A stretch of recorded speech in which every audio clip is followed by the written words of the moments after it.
Assalamualaikum warahmatullahi wabarakatuh. Selamat datang di Cerita Kirana. Apa kabar? Semoga kalian semua selalu dalam keadaan sehat dan bahagia. Ya, sebelum lanjut, jangan lupa dukung kami dengan klik tombol subscribe dan komen hadir di bawah untuk absennya. Selamat menonton. Angin malam di jalanan Jakarta terasa dingin, menusuk hingga ke tulang. Rendra, dengan setelan jas hitam yang rapi dan mahal, berdiri di depan sebuah gerbang besi tua yang berkarat. Gerbang itu adalah gerbang panti asuhan Kasih Bunda. Jantungnya berdebar kencang. Ia tidak pernah kembali ke tempat ini sejak meninggalkan panti 20 tahun yang lalu. Bau karbol yang khas dan suara anak-anak yang tertawa dari dalam panti membawanya kembali ke masa lalu, ke sebuah memori yang sangat menyakitkan. Ia ingat, hari itu, di depan gerbang yang sama, ia menangis kencang. Ibunya, Wina, memeluknya erat. Namun air mata di wajahnya bukan karena sedih, melainkan karena lega. "Maafkan ibu, Nak, tapi kamu harus tinggal di sini. Kamu akan bahagia di sini," bisik Wina. Rendra kecil, yang saat itu berusia 5 tahun, tidak mengerti. Ia hanya tahu bahwa ia akan ditinggalkan. Ayahnya, Bram, hanya berdiri di samping mobil mewah mereka. Wajahnya dingin, tatapannya kosong. Rendra kecil tidak tahu, ia adalah aib bagi keluarga mereka. Lahir di hari yang sama dengan musibah besar yang menimpa perusahaan ayahnya, ia dianggap sebagai anak pembawa sial. Setelah itu, ia dibuang. "Nak, ini untukmu." Seorang ibu panti mendekat, memberinya sepotong roti dan segelas susu. "Jangan menangis lagi, ya? Nanti kita main bersama teman-teman." Rendra kecil menggeleng. "Aku ingin ibu dan ayahku," rengeknya. "Mereka akan kembali, Nak. Percayalah," jawab ibu panti itu dengan suara lembut. Namun, mereka tidak pernah kembali. Rendra kecil, yang di panti asuhan dikenal dengan nama Reno, tumbuh dalam kepahitan. Ia melihat anak-anak lain yang dikunjungi oleh orang tua mereka setiap minggu, sementara ia hanya bisa memandang dari kejauhan. Hatinya penuh dengan kebencian. Ia tidak mengerti mengapa ia harus ditinggalkan. Apakah ia seburuk itu? Apakah ia setidak berharga itu? Di panti asuhan, Reno bertemu dengan sahabat karibnya, Dimas. Dimas, seorang anak yatim piatu, adalah satu-satunya orang yang mengerti perasaannya.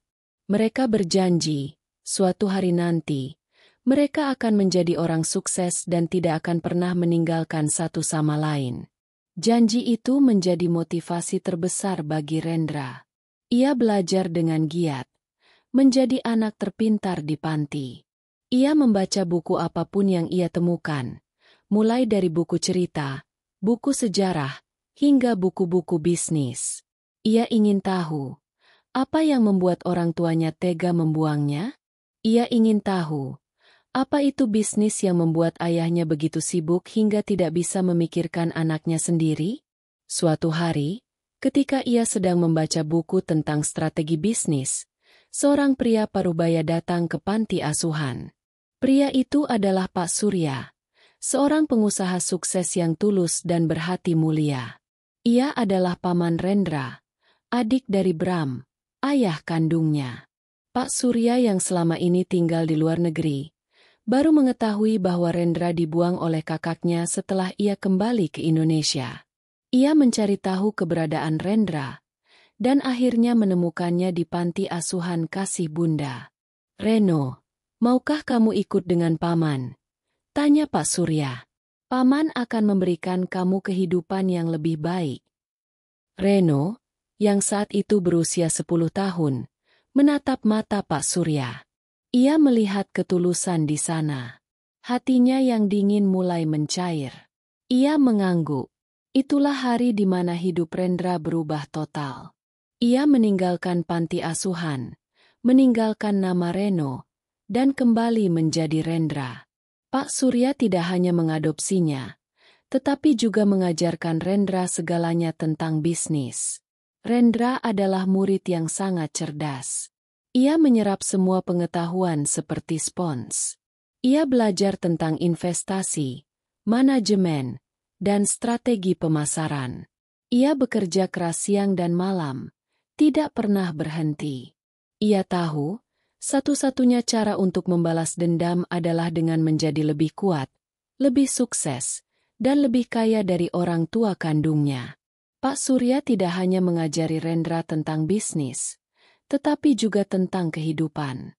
Ia mengajari Rendra untuk tidak membenci, tetapi Rendra tidak bisa.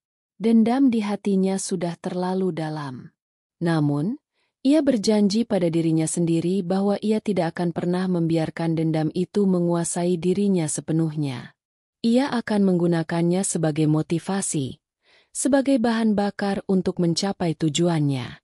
Paman, suatu hari nanti, aku akan membeli perusahaan ayah, kata Rendra pada suatu malam. Pak Surya hanya tersenyum. Paman percaya padamu, Nak. Tapi jangan sampai balas dendam mengendalikan dirimu. Pikirkanlah kebahagiaanmu sendiri. Rendra tidak menjawab. Ia tahu, kebahagiaan yang ia cari adalah ketika ia melihat orang-orang yang meninggalkannya menyesali perbuatan mereka.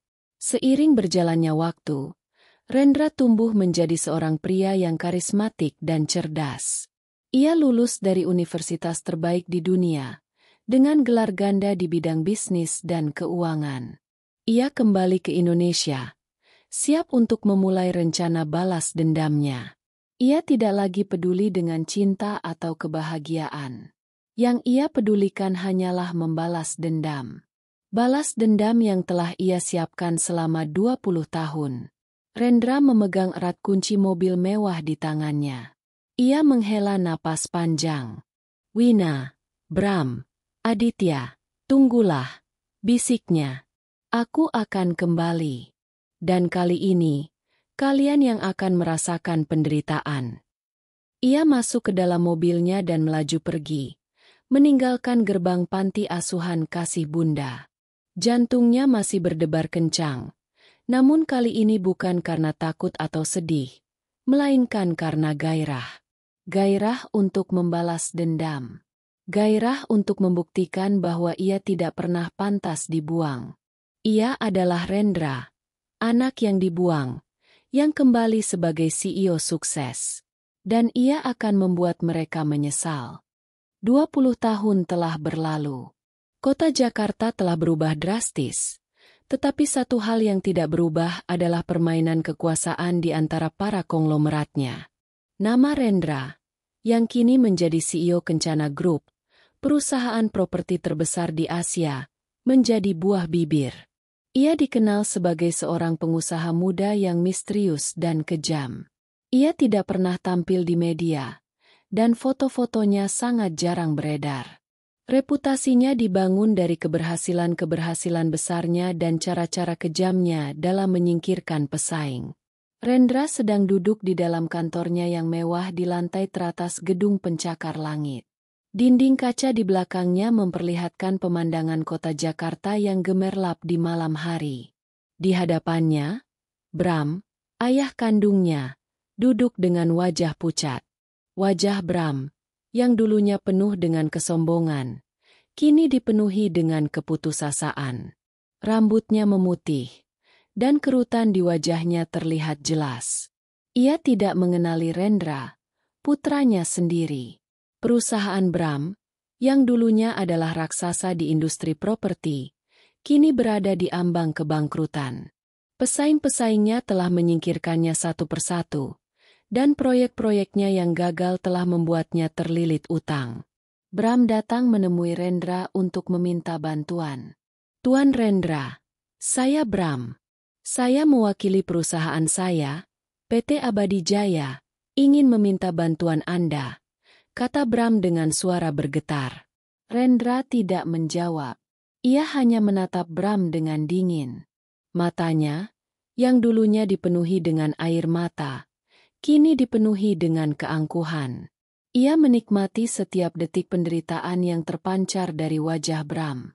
Perusahaan Anda mengalami kerugian besar, bukan? Dan Anda ingin saya berinvestasi di perusahaan yang terancam bangkrut? Tanya Rendra dengan suara yang tenang, namun penuh dengan makna. Bram mengangguk. Ya, Tuan. Saya tahu ini tidak masuk akal, tetapi saya yakin, jika Anda berinvestasi, perusahaan saya bisa bangkit kembali. Rendra tertawa kecil. Tawa itu terdengar seperti suara guntur di telinga Bram. Bram tidak tahu, tawa itu adalah tawa kemenangan. Tawa balas dendam yang telah ia tunggu selama 20 tahun. Saya tidak bisa mengambil risiko sebesar itu, Tuan Bram, kata Rendra. Tetapi saya punya tawaran yang lebih baik. Bram menatap Rendra dengan penuh harap. Saya akan membeli perusahaan Anda, kata Rendra. Saya akan membeli perusahaan Anda dengan harga yang sangat rendah, dan sebagai imbalannya, saya akan mengambil alih semua utang Anda. Dengan begitu, Anda bisa memulai hidup baru tanpa beban. Bram menggelengkan kepalanya. Tidak, Tuan Rendra. Saya tidak bisa menyerahkan perusahaan yang telah saya bangun selama bertahun-tahun. Kalau begitu, saya tidak bisa membantu Anda, kata Rendra, bangkit dari kursinya.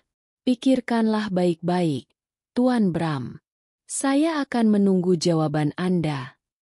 Bram meninggalkan kantor Rendra dengan hati hancur. Ia tidak tahu harus berbuat apa. Ia tahu, tawaran Rendra adalah satu-satunya jalan keluar, tetapi harga yang harus ia bayar sangatlah mahal. Di lobi, ia bertemu dengan Wina, istrinya. Wina, yang dulunya adalah wanita yang glamor, kini terlihat lelah. Matanya dipenuhi dengan keputusasaan. Bagaimana, Mas? Apakah Tuan Rendra mau membantu kita? Tanya Wina. Bram menggelengkan kepalanya. Tidak, dia menolak. Dia malah menawarkan untuk membeli perusahaan kita. Wina terkejut. Membeli? Tapi kenapa? Perusahaan kita tidak ada harganya lagi. Dia bilang, dia akan mengambil alih semua utang kita, jawab Bram. Tapi kita harus menyerahkan perusahaan kita kepadanya. Wina tidak bisa berkata-kata. Ia tahu, ini adalah akhir dari segalanya.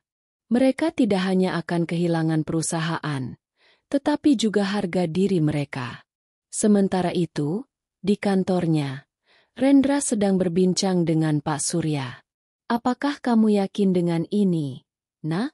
Kamu ingin membeli perusahaan mereka? Tanya Pak Surya. Tentu saja, Paman. Ini adalah langkah pertama dari rencana saya, kata Rendra. Saya akan mengambil alih perusahaan mereka dan menjadikan mereka karyawan saya. Mereka akan bekerja untuk saya, dan saya akan menjadi bos mereka. Mereka akan merasakan penderitaan yang sama seperti yang saya rasakan. Pak Surya menghela napas panjang. Rendra, Paman tahu kamu sangat sakit hati. Tapi jangan sampai dendam menguasai hatimu. Balas dendam tidak akan membuatmu bahagia. Rendra tersenyum sinis. Paman, kebahagiaan saya adalah ketika saya melihat mereka berlutut di hadapan saya. Kebahagiaan saya adalah ketika saya melihat mereka menyesali perbuatan mereka. Pak Surya tidak lagi membantah. Ia tahu, Rendra terlalu keras kepala untuk mendengarkan nasihatnya. Ia hanya bisa berharap, suatu hari nanti, Rendra akan menyadari bahwa balas dendam bukanlah jawaban. Beberapa hari kemudian, Bram kembali ke kantor Rendra. Ia membawa Wina dan Aditya, anak kandungnya.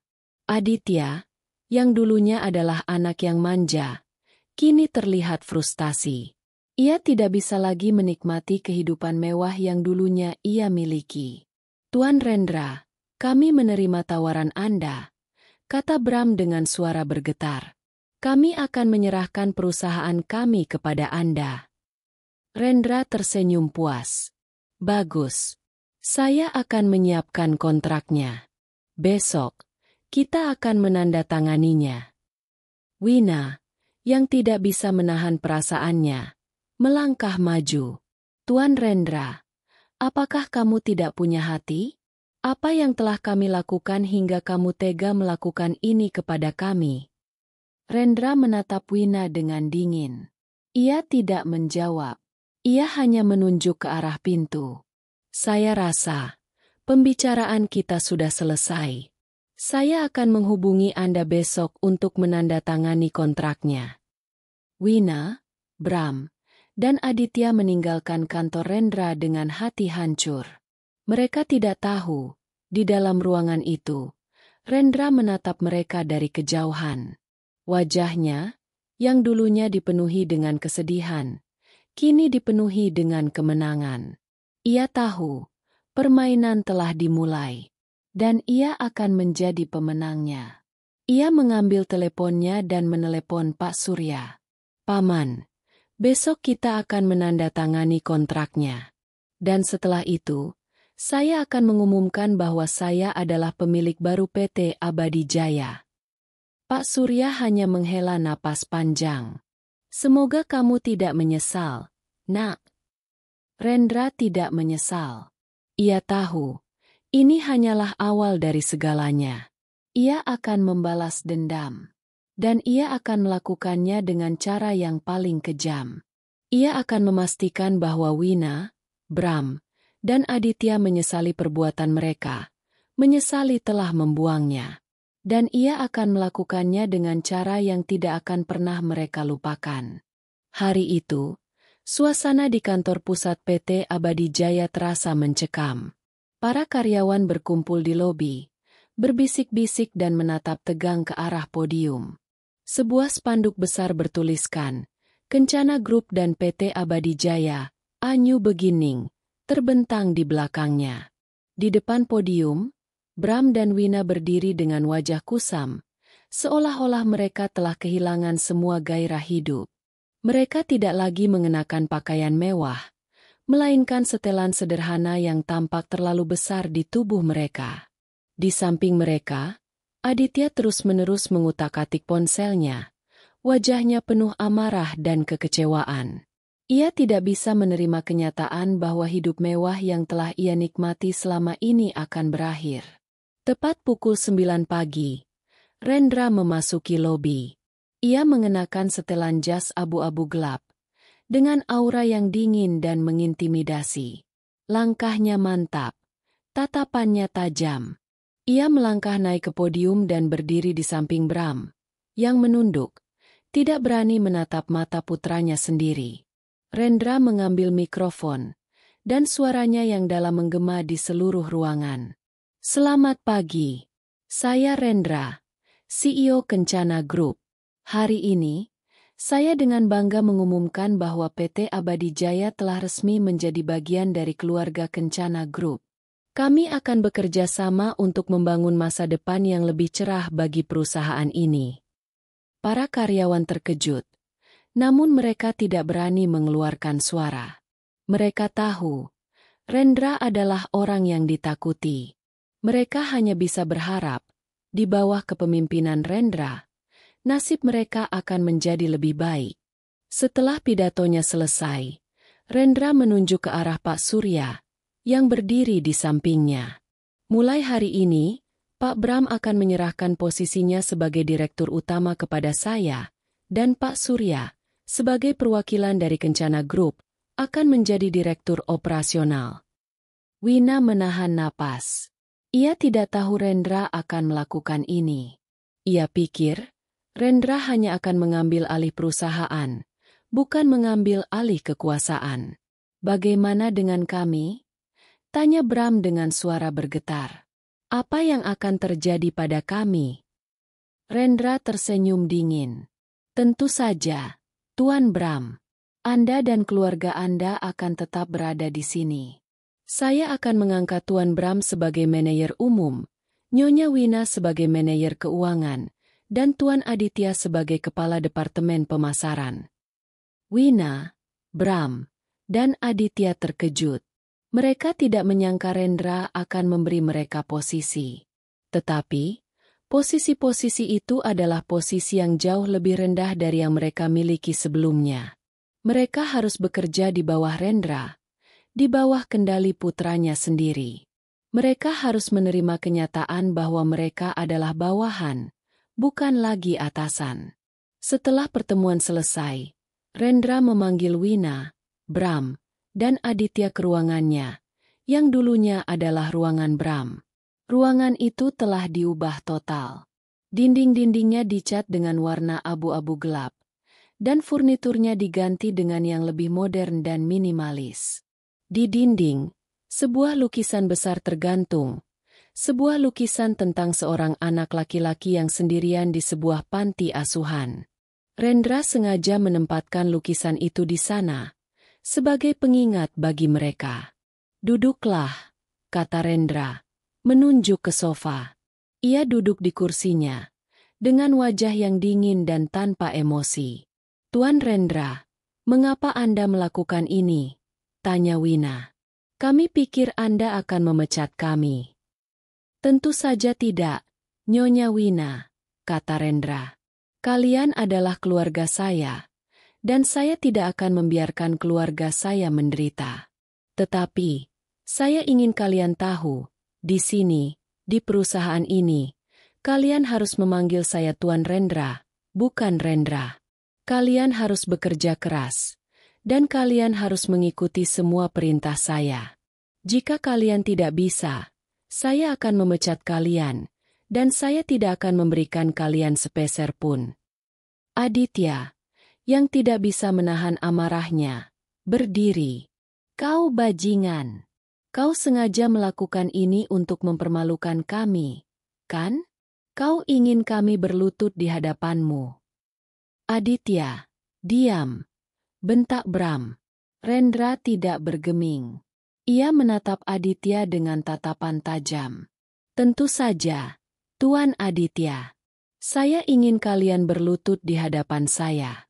Saya ingin kalian merasakan penderitaan yang sama seperti yang saya rasakan. Saya ingin kalian menyesal karena telah membuang saya." Wina dan Bram terkejut. Mereka tidak tahu Rendra akan sekejam ini. Rendra, putra yang mereka buang, telah kembali untuk membalas dendam. "Kalian boleh pergi," kata Rendra. "Saya ingin kalian memulai pekerjaan kalian besok. Jangan terlambat." Wina, Bram, dan Aditya meninggalkan ruangan Rendra dengan hati hancur. Mereka tahu, hidup mereka tidak akan pernah sama lagi. Mereka harus bekerja keras. Mereka harus berjuang untuk hidup. Mereka harus menjadi bawahan dari anak yang mereka buang. Di kantornya, Rendra duduk di kursinya, memandang lukisan di dinding. Senyum puas terukir di bibirnya. Ini hanyalah permulaan. Permainan baru saja dimulai, dan ia akan memastikan bahwa ia menjadi pemenangnya. Hari-hari berikutnya di PT Abadi Jaya adalah neraka bagi Bram, Wina, dan Aditya. Rendra, dengan kekuasaan penuhnya, mulai membersihkan perusahaan. Ia memecat para manajer korup yang selama ini hanya mengandalkan Bram, Wina, dan Aditya untuk mendapatkan keuntungan pribadi. Ia juga menunjuk orang-orang kepercayaannya, termasuk Pak Surya, untuk menggantikan posisi-posisi penting. Bram, Wina, dan Aditya merasa seperti orang asing di perusahaan mereka sendiri. Mereka harus datang ke kantor tepat waktu, dan mereka harus bekerja hingga larut malam. Rendra, sebagai bos mereka, sangat kejam. Ia tidak segan-segan mengkritik pekerjaan mereka, dan ia tidak segan-segan memberikan mereka tugas-tugas yang sulit. "Bram, laporan keuangan ini salah. Angka-angkanya tidak masuk akal," kata Rendra. "Kamu harus memperbaikinya. Dan saya ingin laporan ini ada di meja saya besok pagi, pukul 8. Bram, yang dulunya adalah seorang CEO, kini harus memperbaiki laporan keuangan seperti seorang karyawan magang. Wina, laporan pemasaran ini tidak menarik. Kamu harus menambahkan lebih banyak detail, dan kamu harus membuatnya lebih profesional, kata Rendra. Saya ingin laporan ini ada di meja saya besok sore, pukul 5. Wina, yang dulunya adalah seorang manajer keuangan, kini harus membuat laporan pemasaran. Dan Aditya, yang dulunya adalah seorang pangeran, kini harus bekerja sebagai kepala departemen pemasaran. Rendra memberikan tugas-tugas yang paling sulit dan paling tidak menyenangkan kepadanya. Suatu hari, Rendra memanggil Aditya ke ruangannya. "Tuan Aditya, saya punya tugas untukmu," kata Rendra. "Saya ingin kamu mengelola proyek ini. Ini adalah proyek besar, dan jika kamu berhasil, kamu akan mendapatkan bonus yang besar. Tetapi jika kamu gagal, kamu akan dipecat." Aditya, yang sudah muak dengan perlakuan Rendra, tidak berani membantah. Ia mengambil dokumen itu dan membaca isinya. Ia terkejut. Proyek itu adalah proyek yang sangat rumit, dan ia tahu ia tidak akan bisa menyelesaikannya. Tetapi, ia tidak punya pilihan. Ia harus melakukannya. Ia mencoba meminta bantuan dari Bram dan Wina, tetapi mereka juga sama-sama sibuk dengan tugas mereka. Mereka juga sama-sama tidak tahu bagaimana cara membantu Aditya.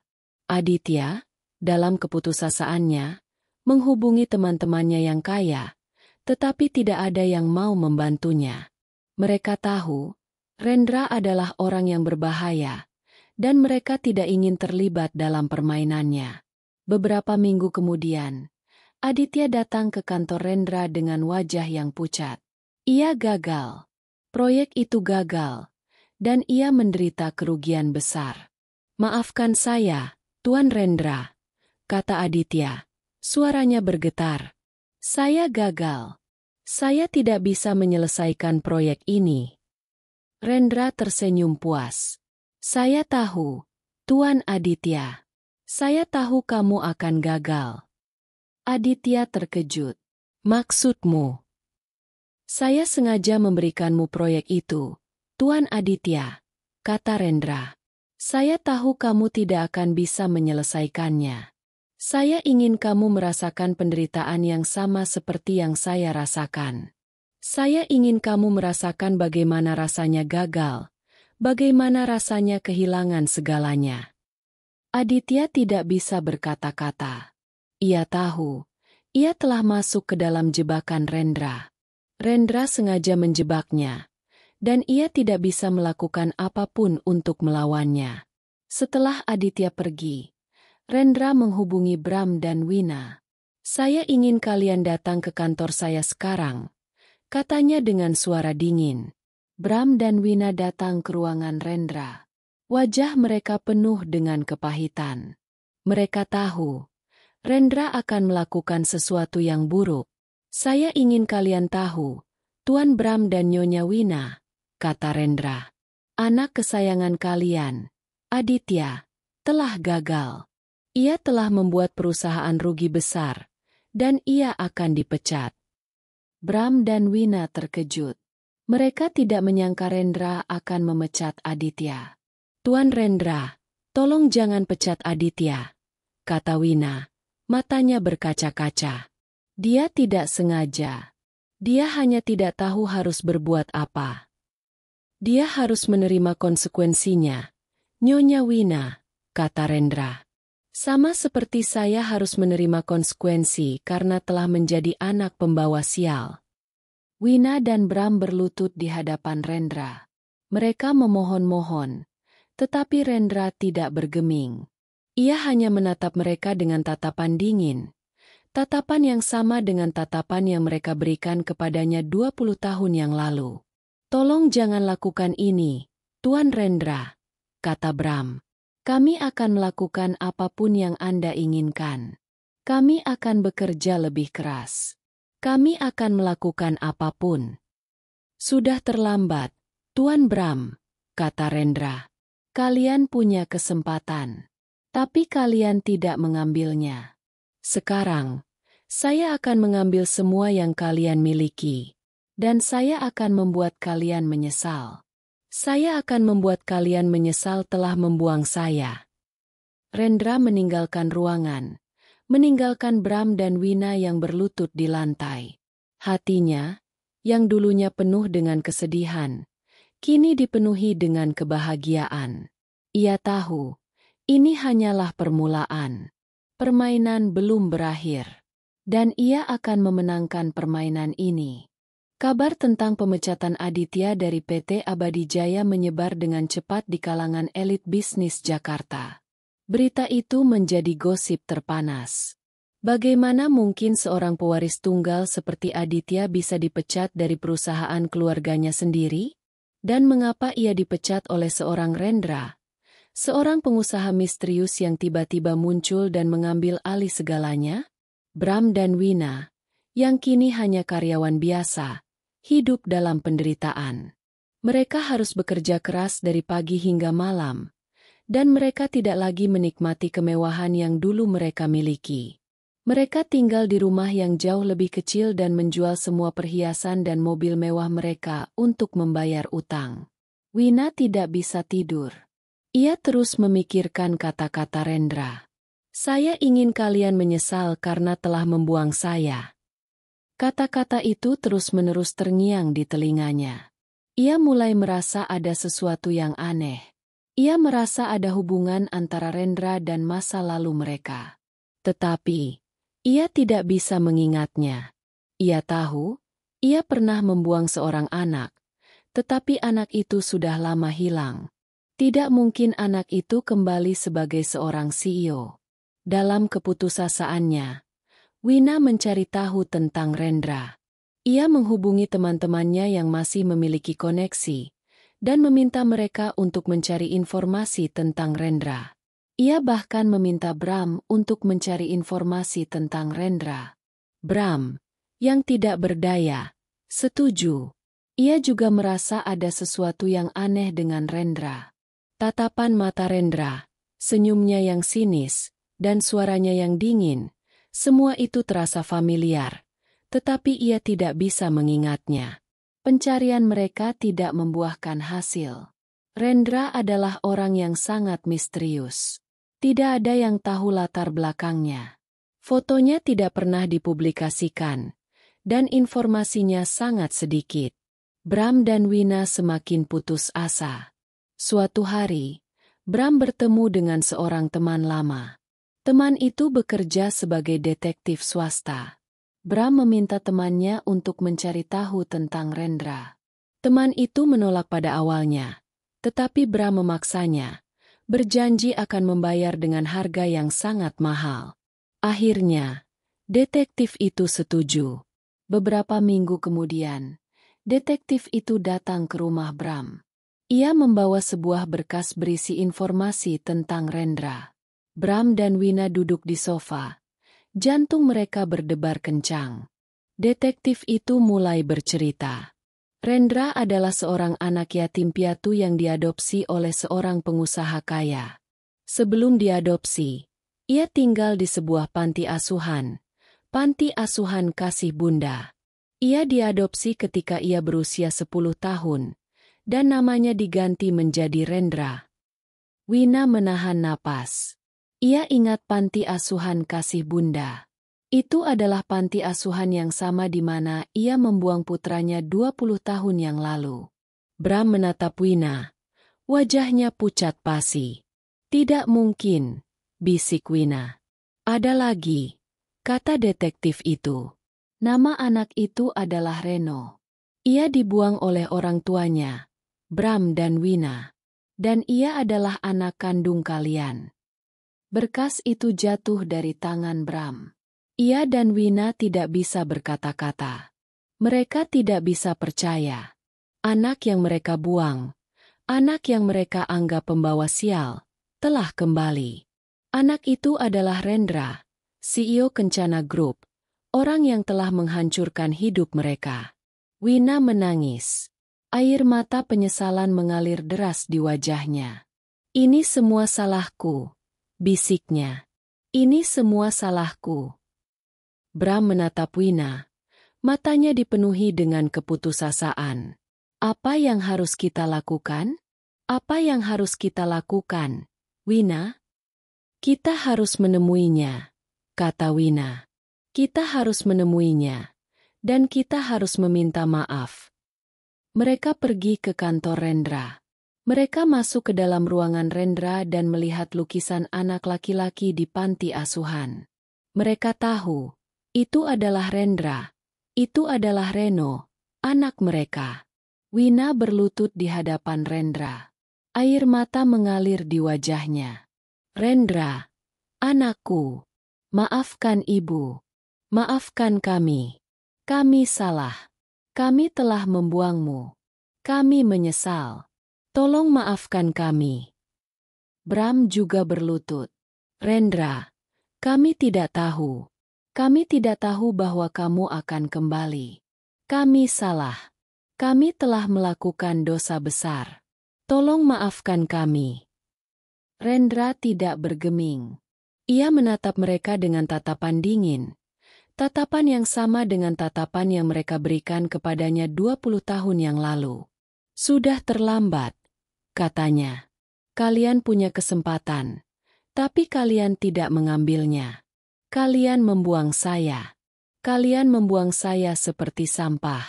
Dan sekarang, kalian berlutut di hadapan saya. Kalian pikir, saya akan memaafkan kalian. Tapi kami ibumu dan ayahmu, kata Wina. Suaranya bergetar. Kalian bukan ibuku dan ayahku, kata Rendra. Ibu dan ayahku telah mati 20 tahun yang lalu. Kalian adalah orang-orang yang telah menghancurkan hidup saya. Dan sekarang, saya akan menghancurkan hidup kalian. Wina dan Bram menangis. Mereka memohon dan memohon, tetapi Rendra tidak bergeming. Ia hanya menatap mereka dengan tatapan dingin, tanpa emosi. Pergilah, katanya. Saya tidak ingin melihat wajah kalian lagi. Bram dan Wina meninggalkan ruangan Rendra. Mereka tahu, Rendra tidak akan pernah memaafkan mereka. Mereka telah melakukan dosa besar, dan mereka harus membayar harganya. Mereka telah membuang seorang anak, dan sekarang, anak itu telah kembali untuk membalas dendam. Mereka kembali ke rumah yang sekarang terasa sangat sepi dan dingin.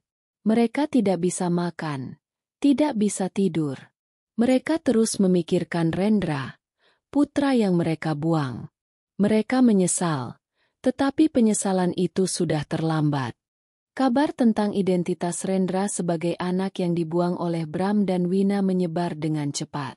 Dunia bisnis Jakarta terkejut. Mereka tidak menyangka, Rendra, seorang pengusaha kejam dan misterius, adalah anak yang dibuang. Media mulai memberitakan cerita itu, dan keluarga Bram dan Wina menjadi bahan tertawaan. Mereka adalah keluarga yang sombong, yang telah membuang anak mereka, dan sekarang mereka harus menanggung akibatnya. Bram, Wina, dan Aditya tidak bisa lagi keluar rumah. Setiap kali mereka keluar, orang-orang menatap mereka dengan tatapan menghina. Mereka tidak punya lagi teman, dan mereka tidak punya lagi harga diri. Mereka kehilangan segalanya, bahkan kehormatan mereka. Aditya, yang selama ini hidup dalam kemewahan, tidak bisa menerima kenyataan itu. Ia marah. Ia merasa Rendra telah mengambil segalanya darinya. Ia merasa Rendra adalah penyebab dari semua penderitaan mereka. Ia memutuskan untuk membalas dendam pada Rendra. Aditya menghubungi teman-temannya yang kaya, yang dulunya adalah saingan Rendra. Ia meminta mereka untuk bekerja sama dengannya untuk menjatuhkan Rendra. Teman-temannya menolak. Mereka tidak ingin berurusan dengan Rendra. Mereka tahu, Rendra adalah orang yang berbahaya, dan mereka tidak ingin terlibat dalam permainan yang ia mainkan. Namun, Aditya tidak menyerah. Ia mencari orang-orang yang membenci Rendra, orang-orang yang pernah dihancurkan oleh Rendra. Akhirnya, ia menemukan seorang pria yang pernah bekerja sama dengan Rendra, Seorang pria yang pernah dihancurkan oleh Rendra. Nama pria itu adalah Tuan Han. Tuan Han adalah seorang pengusaha properti. Ia pernah mencoba untuk bersaing dengan Rendra, tetapi ia dihancurkan. Rendra mengambil semua proyeknya dan membuatnya bangkrut. Tuan Han menyimpan dendam yang sangat dalam pada Rendra. Ia setuju untuk bekerja sama dengan Aditya. Mereka merencanakan untuk menyabotase proyek-proyek Rendra. Mereka merencanakan untuk menyebarkan berita palsu tentang Rendra, dan mereka merencanakan untuk merusak reputasinya. Kita akan membuat dia berlutut, kata Aditya. Kita akan membuat dia menyesali apa yang telah dia lakukan pada kita. Tuan Han tersenyum sinis. Aku akan membantumu, Tuan Aditya. Aku akan membantumu membalas dendam pada Rendra. Tetapi, aku ingin jatahku. Aku ingin setengah dari semua yang kita dapatkan. Aditya setuju. Ia tidak peduli. Yang ia pedulikan hanyalah balas dendam. Mereka mulai menjalankan rencana mereka. Mereka menyebarkan berita palsu tentang Rendra. Mereka mengatakan bahwa Rendra telah melakukan korupsi, dan mereka mengatakan bahwa Rendra telah menyalahgunakan kekuasaannya. Berita itu menyebar dengan cepat, dan reputasi Rendra mulai rusak. Rendra, yang tidak bodoh, tahu bahwa itu adalah pekerjaan Aditya dan Tuan Han. Ia menghubungi Pak Surya. Paman, mereka telah memulai permainannya. Tapi mereka tidak tahu, permainan ini belum berakhir.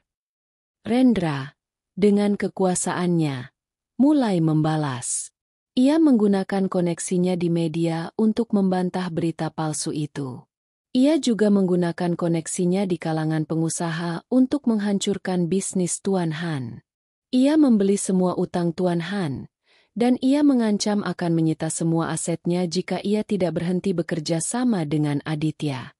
Tuan Han, yang ketakutan, mundur. Ia tidak ingin berurusan dengan Rendra lagi. Ia memutus semua hubungan dengan Aditya. Aditya tidak bisa percaya. Ia ditinggalkan sendirian. Ia tidak tahu harus berbuat apa. Ia merasa frustasi dan marah. Ia kembali ke rumah, dan ia menemukan Wina dan Bram sedang menangis. Apa yang terjadi, nak? Tanya Wina. Tuan Han telah meninggalkanku, kata Aditya.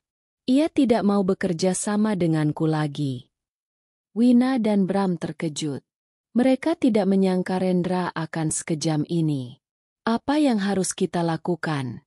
Tanya Bram. Kita tidak punya siapa-siapa lagi. Kita akan melawannya, kata Aditya. Kita tidak akan menyerah. Kita akan terus melawannya sampai kita menang. Tetapi, Aditya tidak tahu.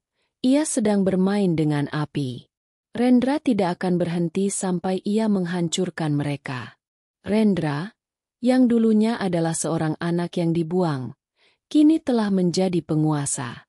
Dan ia akan menggunakan kekuasaannya untuk membalas dendam pada orang-orang yang telah menyakitinya. Wina, Bram, dan Aditya. Bisik Rendra di kantornya. Matanya menatap keluar jendela. Permainan ini belum berakhir. Saya akan membuat kalian menyesal telah lahir.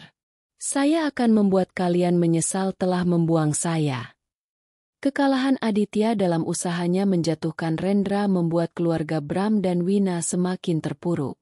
Mereka bukan lagi hanya kehilangan kekayaan, tetapi juga seluruh koneksi dan reputasi. Tidak ada lagi teman yang mau membantu. Telepon mereka tidak berdering, dan undangan ke acara sosial berhenti datang. Mereka hidup dalam isolasi, di sebuah rumah kecil yang terasa seperti penjara. Suatu malam, Wina tiba-tiba jatuh pingsan. Bram dan Aditya panik dan segera membawanya ke rumah sakit terdekat. Setelah pemeriksaan menyeluruh, dokter keluar dengan wajah serius. Maaf, Pak Bram, Bu Wina mengidap penyakit gagal ginjal stadium akhir. Ia memerlukan transplantasi ginjal secepatnya. Jelas dokter. Dunia Bram seolah runtuh. Ia menatap wajah Wina yang pucat di ranjang rumah sakit. Wina, yang dulunya adalah wanita glamor dan penuh semangat, kini terlihat rapuh dan lemah. Sementara itu, Aditya hanya bisa berdiri diam, tidak tahu harus berbuat apa. Ia merasa tidak berdaya. Semua uang mereka telah habis. Bahkan untuk biaya perawatan rumah sakit, mereka harus menjual beberapa perabotan yang tersisa. Bagaimana dengan biaya operasi, Dok? Tanya Bram dengan suara serak. Biayanya sangat besar, Pak. Dan pendonornya juga harus memiliki kecocokan genetik yang tinggi, jawab dokter. Bram dan Aditya saling pandang. Mereka tahu, tidak ada cara bagi mereka untuk membayar biaya operasi itu. Dan tidak ada yang bisa menjadi pendonor karena tidak ada yang cocok. Dalam keputusasaannya, Bram teringat pada satu-satunya orang yang mungkin bisa membantu mereka, Rendra. Bram pergi ke kantor Rendra keesokan harinya. Ia tahu Rendra akan menolaknya, tetapi ia tidak punya pilihan lain. Ini adalah satu-satunya kesempatan untuk menyelamatkan Wina. Ketika ia sampai di depan kantor, ia melihat Rendra keluar dari mobil mewah. Bram berlari menghampiri Rendra dan memohon-mohon. Rendra, anakku, tolong, bantu kami. Wina, ibumu, sakit. Ia membutuhkan transplantasi ginjal. Kami tidak punya uang. Kami tidak punya siapa-siapa lagi. Hanya kamu yang bisa membantu kami, kata Bram. Air mata mengalir di wajahnya. Rendra menatap Bram dengan dingin. Ia tidak menunjukkan belas kasihan sama sekali. Sudah saya katakan, Tuan Bram, saya bukan anak Anda. Saya tidak punya ibu. Saya tidak punya siapa-siapa. Saya tidak akan membantu Anda. Dan saya tidak akan memberikan sepeser pun kepada kalian. Rendra melenggang pergi, meninggalkan Bram yang berlutut di jalanan. Bram tidak menyerah. Ia terus datang ke kantor Rendra setiap hari, memohon dan memohon. Rendra selalu menolaknya. Rendra menikmati penderitaan Bram. Ia merasa ini adalah balas dendam yang setimpal atas semua yang telah mereka lakukan padanya. Malam itu, Rendra tidak bisa tidur. Ia terus memikirkan Bram. Ia tidak bisa melupakan wajah Bram yang memohon, wajah yang penuh dengan keputusasaan. Hatinya, yang selama ini beku, mulai terasa nyeri. Ia teringat kembali pada masa lalu, pada masa ketika ia masih kecil, ketika ia memohon agar tidak ditinggalkan. Ia tidak bisa melupakan rasa sakit dan penderitaan itu. Ia duduk di sofa, memandang lukisan anak laki-laki di panti asuhan. Rendra merasa bimbang. Apakah balas dendam ini benar-benar sebanding dengan semua yang telah ia korbankan? Apakah ia akan merasa bahagia setelah melihat mereka menderita?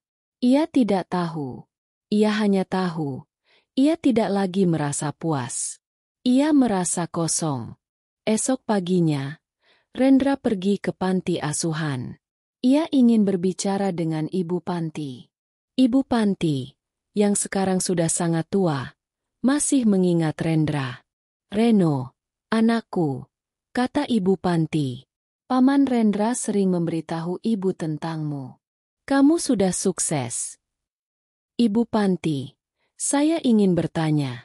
Mengapa saya ditinggalkan? Apakah saya seburuk itu? Tanya Rendra. Ibu panti menggeleng. Tidak, nak. Kamu adalah anak yang baik. Kamu adalah anak yang cerdas. Ibu dan ayahmu pasti punya alasan.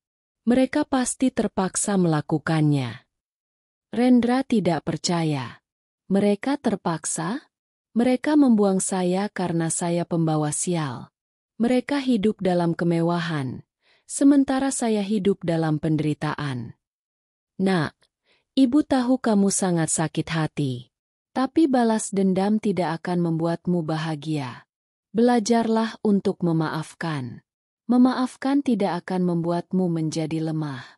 Memaafkan akan membebaskanmu dari rasa sakit, kata Ibu Panti. Rendra tidak menjawab. Ia hanya menghela napas panjang. Ia pulang ke rumah dan mengambil sebuah album foto tua. Album itu adalah album yang diberikan oleh Pak Surya. Di dalamnya, ada foto-foto Wina dan Bram, foto-foto mereka ketika mereka masih muda, ketika mereka masih bahagia.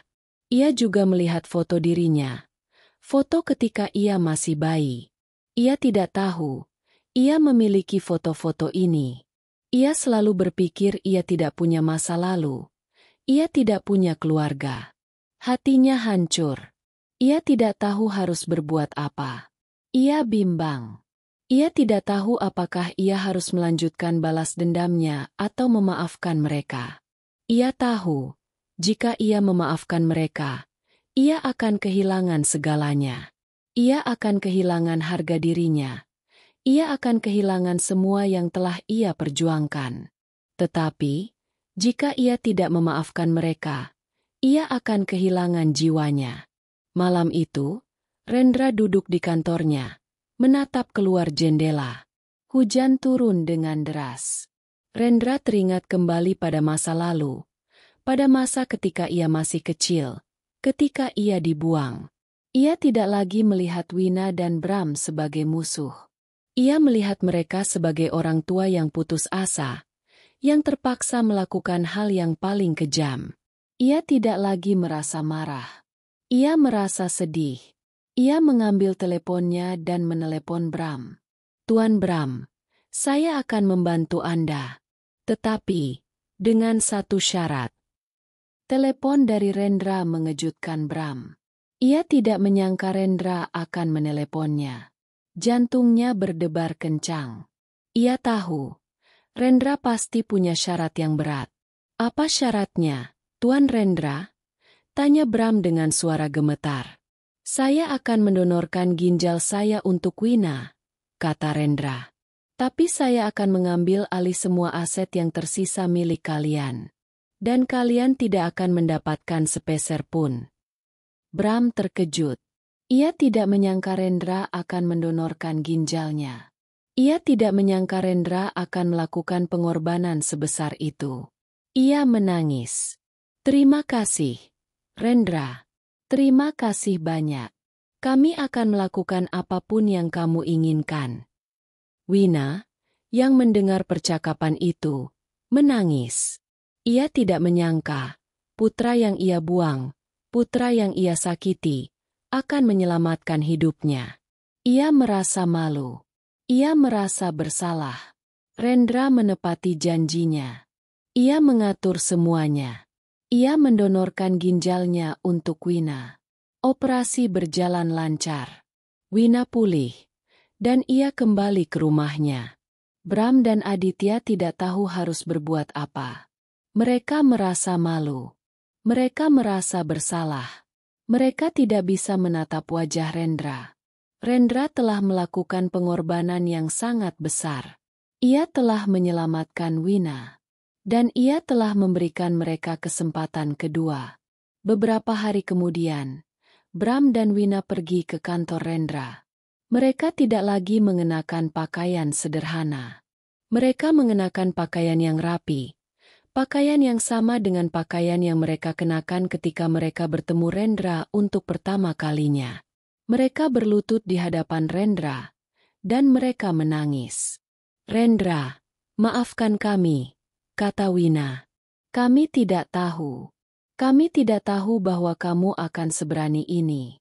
Kami telah menyakitimu. Kami telah melakukan dosa besar. Kami menyesal. Tolong maafkan kami." Bram dan Aditya juga berlutut. "Rendra, kami salah. Kami telah melakukan dosa besar. Kami menyesal. Tolong maafkan kami." Rendra tidak bergeming. Ia tidak menangis. Ia hanya menatap mereka dengan tatapan dingin. Ia tidak tahu harus berbuat apa. Ia merasa kosong. Ia tidak lagi merasa marah. Ia tidak lagi merasa dendam. Ia hanya merasa kosong. Ia telah mencapai tujuannya, tetapi ia tidak merasa bahagia. Kalian boleh pergi, kata Rendra. Saya tidak ingin melihat wajah kalian lagi. Wina dan Bram pergi. Hati mereka hancur. Mereka tahu, Rendra tidak akan pernah memaafkan mereka. Mereka telah melakukan kesalahan yang sangat besar, dan mereka harus membayarnya dengan penyesalan seumur hidup. Rendra duduk di kantornya, menatap lukisan anak laki-laki di panti asuhan. Ia tidak lagi merasa marah. Ia tidak lagi merasa dendam. Ia merasa kosong. Ia telah memenangkan permainannya, tetapi ia telah kehilangan jiwanya. Ia telah membalas dendam, tetapi ia tidak merasa bahagia. Malam itu, Rendra menelepon Pak Surya. Paman, saya sudah memenangkan permainan ini, tapi saya tidak merasa bahagia. Saya merasa kosong. Apa yang harus saya lakukan? Pak Surya hanya menghela napas panjang. Paman sudah bilang padamu, Nak, balas dendam tidak akan membuatmu bahagia. Balas dendam hanya akan membuatmu merasa lebih kosong. Belajarlah untuk memaafkan. Memaafkan akan membebaskanmu dari rasa sakit. Rendra terdiam. Ia tidak tahu harus berbuat apa. Ia telah membalas dendam, tetapi ia tidak merasa bahagia. Ia telah memenangkan permainan, tetapi ia telah kehilangan jiwanya. Ia telah mencapai tujuannya, tetapi ia tidak merasa puas. Setelah operasi transplantasi ginjal, Rendra merasa ada perubahan besar dalam dirinya. Ia tidak lagi merasakan kepuasan dari penderitaan Bram dan Wina. Hatinya terasa kosong, dan ia mulai merenungkan kembali semua yang telah ia lakukan. Ia tidak ingin lagi melihat mereka menderita, tetapi ia juga tidak bisa memaafkan mereka sepenuhnya. Rasa sakit yang ia rasakan selama bertahun-tahun tidak bisa hilang begitu saja. Suatu malam, Rendra pergi ke sebuah kafe kecil yang sering ia kunjungi. Ia melihat Bram dan Wina sedang duduk di sana, meminum secangkir teh. Wajah mereka terlihat lelah, tetapi di mata mereka ada sorot kebahagiaan. Mereka berbicara tentang Wina, tentang bagaimana ia pulih dengan cepat, dan tentang bagaimana mereka tidak pernah menyangka Rendra akan menyelamatkan hidupnya. Rendra melihat mereka tersenyum, dan ia merasa ada sesuatu yang aneh. Ia tidak lagi melihat mereka sebagai musuh. Ia melihat mereka sebagai orang tua yang tulus, yang telah melakukan kesalahan besar, tetapi yang sekarang telah berubah. Rendra kembali ke kantornya. Ia memanggil Pak Surya. Paman, aku tidak tahu harus berbuat apa, katanya. Aku sudah membalas dendam, tetapi aku tidak merasa bahagia. Aku merasa kosong. Pak Surya tersenyum. Itu karena kamu sudah memaafkan mereka. Nak, kamu sudah melepaskan dendammu. Kamu sudah membebaskan dirimu dari rasa sakit. Tapi aku tidak bisa memaafkan mereka sepenuhnya. Aku tidak bisa melupakan semua yang telah mereka lakukan padaku, kata Rendra. Paman tahu, kata Pak Surya. Tapi memaafkan tidak berarti melupakan. Memaafkan berarti melepaskan rasa sakit. Memaafkan berarti membebaskan dirimu sendiri. Kamu tidak harus kembali ke kehidupan lama. Kamu bisa memulai hidup baru. Kamu bisa membangun keluarga baru. Kamu bisa menemukan kebahagiaan sejati. Rendra terdiam. Ia merenungkan kata-kata Pak Surya. Ia tahu, Pak Surya benar. Balas dendam tidak akan membuat ia bahagia. Balas dendam hanya akan membuatnya merasa lebih kosong. Ia harus memaafkan mereka, tidak hanya untuk mereka, tetapi juga untuk dirinya sendiri. Keesokan harinya, Rendra pergi ke rumah Bram dan Wina. Rumah yang dulunya mewah, kini terlihat kecil dan sederhana. Bram dan Wina terkejut melihat Rendra. Mereka tidak menyangka Rendra akan datang. Ada apa, Tuan Rendra? Tanya Bram. Apakah Anda ingin mengambil semua yang tersisa dari kami? Rendra menggelengkan kepalanya. Tidak, Tuan Bram. Saya datang untuk berbicara dengan kalian. Mereka duduk di ruang tamu. Suasana terasa canggung. Rendra tidak tahu harus memulai dari mana. Saya tahu, kalian menyesal, kata Rendra. Dan saya tahu, kalian telah berubah.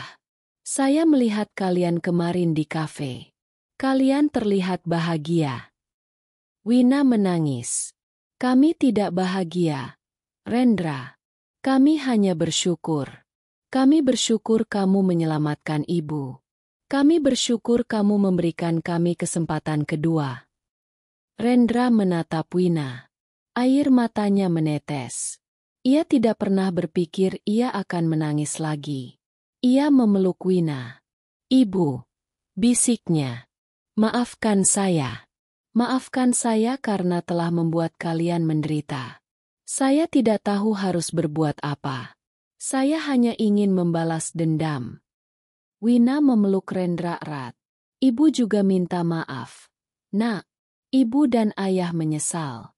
Kami sangat menyesal. Bram dan Aditya, yang menyaksikan adegan itu, menangis. Mereka juga memeluk Rendra. Mereka memohon-mohon maaf. Mereka berjanji akan menjadi keluarga yang lebih baik. Setelah momen emosional itu, Rendra mengajak mereka makan malam. Mereka berbicara tentang masa lalu, tentang masa depan, dan tentang bagaimana mereka bisa menjadi keluarga yang lebih baik. Saya tidak akan mengambil semua yang kalian miliki, kata Rendra. Saya akan mengembalikan perusahaan kalian. Tetapi, saya akan tetap menjadi pemegang saham mayoritas. Dan saya akan tetap menjadi CEO. Saya akan mengajari kalian semua yang saya tahu. Kita akan membangun perusahaan ini bersama-sama. Bram, Wina, dan Aditya terkejut. Mereka tidak menyangka Rendra akan seberani ini. Mereka tidak menyangka Rendra akan memaafkan mereka dan memberikan mereka kesempatan kedua. Malam itu, mereka duduk di sebuah restoran mewah. Mereka makan, mereka minum, mereka tertawa. Mereka tidak lagi terlihat seperti orang asing. Mereka terlihat seperti keluarga. Terima kasih, Rendra, kata Wina. Terima kasih banyak. Kami tidak tahu harus berbuat apa tanpamu. Rendra tersenyum. Senyum itu adalah senyum yang tulus. Senyum yang tidak pernah mereka lihat sebelumnya. Ibu, ayah, kata Rendra. Mari kita lupakan masa lalu. Mari kita mulai hidup baru. Mari kita menjadi keluarga yang lebih baik. Bram, Wina, dan Aditya mengangguk. Mereka tahu, ini adalah awal dari segalanya. Mereka tahu, mereka telah melakukan kesalahan besar, tetapi mereka juga tahu, mereka punya kesempatan kedua. Mereka akan menggunakan kesempatan itu untuk menjadi orang yang lebih baik. Rendra merasa bahagia. Hatinya tidak lagi kosong. Ia merasa lengkap. Ia telah memaafkan mereka. Dan ia telah membebaskan dirinya dari rasa sakit. Ia telah menemukan kebahagiaan sejati. Kebahagiaan yang ia cari selama ini. Setahun kemudian, PT Abadi Jaya bangkit kembali di bawah kepemimpinan Rendra. Perusahaan itu tumbuh dengan pesat. Dan ia menjadi salah satu perusahaan terbesar di Indonesia. Rendra, yang dulunya adalah seorang CEO yang kejam, kini menjadi seorang CEO yang berhati mulia. Ia tidak lagi mementingkan kekuasaan dan kekayaan. Ia mementingkan kebahagiaan. Bram dan Wina kembali ke posisi mereka sebagai direktur utama dan manajer keuangan. Mereka tidak lagi sombong. Mereka menjadi orang yang rendah hati. Mereka bekerja keras. Dan mereka mendedikasikan hidup mereka untuk perusahaan. Mereka juga menjadi orang tua yang lebih baik. Mereka menghabiskan lebih banyak waktu dengan Rendra, dan mereka menunjukkan kasih sayang mereka. Aditya juga berubah. Ia tidak lagi manja dan egois. Ia menjadi orang yang bertanggung jawab. Ia bekerja keras, Dan ia belajar dari kesalahan-kesalahannya. Ia juga menjadi adik yang lebih baik. Ia dan Rendra menjadi dekat. Mereka sering makan malam bersama, dan mereka sering berbicara tentang bisnis. Suatu malam, Rendra duduk di ruangannya, menatap keluar jendela. Ia tidak lagi melihat lukisan anak laki-laki di panti asuhan. Ia telah mengganti lukisan itu dengan sebuah lukisan yang lebih cerah. Lukisan yang menggambarkan sebuah keluarga yang bahagia. Ia merasa bahagia. Ia merasa lengkap. Ia telah membalas dendam. Tetapi ia juga telah memaafkan. Ia telah memenangkan permainannya. Tetapi ia juga telah memenangkan hatinya. Rendra teringat kembali pada kata-kata Pak Surya. Balas dendam tidak akan membuatmu bahagia. Balas dendam hanya akan membuatmu merasa lebih kosong. Belajarlah untuk memaafkan. Memaafkan akan membebaskanmu dari rasa sakit. Ia tahu, Pak Surya benar. Balas dendam tidak akan pernah membawanya pada kebahagiaan yang sejati. Kebahagiaan sejati adalah ketika ia bisa memaafkan. Kebahagiaan sejati adalah ketika ia bisa melepaskan rasa sakit. Kebahagiaan sejati adalah ketika ia bisa menemukan kembali keluarganya.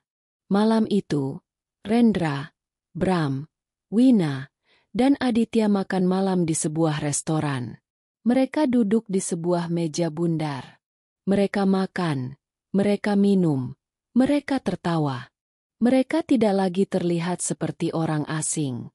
Mereka terlihat seperti keluarga. Rendra menatap Wina, Bram, dan Aditya. Ia melihat senyum di wajah mereka. Ia melihat kebahagiaan di mata mereka. Ia tahu, ia telah melakukan hal yang benar. Ia tidak menyesal telah memaafkan mereka. Ia tidak menyesal telah memberikan mereka kesempatan kedua. Terima kasih, Nak, kata Bram.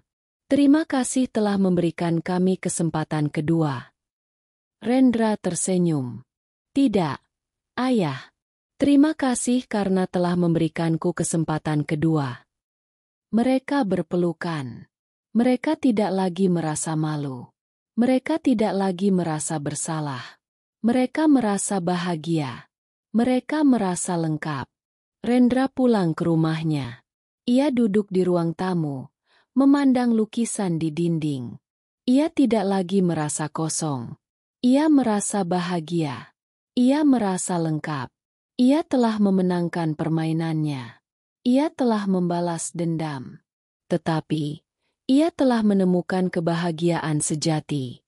Kebahagiaan yang ia cari selama ini. Kebahagiaan yang ia temukan di dalam keluarganya. Ia adalah Rendra. Anak yang dibuang, yang kembali sebagai CEO sukses, yang membuat keluarganya menyesal, dan yang akhirnya menemukan kebahagiaan sejati dalam memaafkan.